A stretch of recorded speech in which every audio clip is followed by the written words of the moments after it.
talk about Swat It.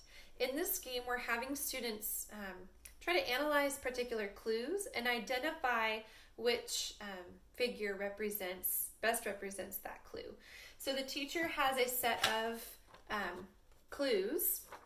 There's a set A and a set B.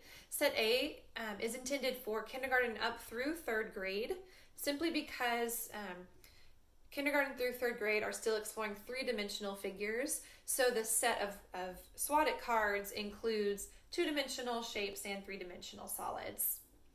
Set B is just for fourth and fifth grade, and it's purely two-dimensional shapes, and it focuses a little bit more on the relationships between those shapes. So with set B, there might be multiple shapes that fit a clue, so you'll have to be the judge of whether or not the shape that they selected fits the clue that you described. Now, what students will do, you'll have two students stand near to the wall. You'll read a clue.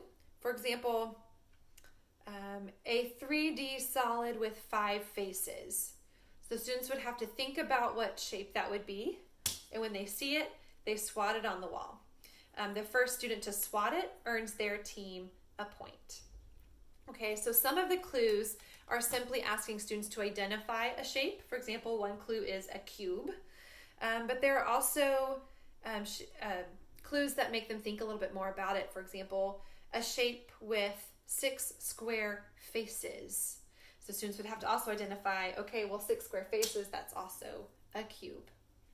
Okay, so if no student swat, then that gives you the opportunity to kind of address some of those different attributes and which shapes might fit those attributes in order to fill those learning gaps with students.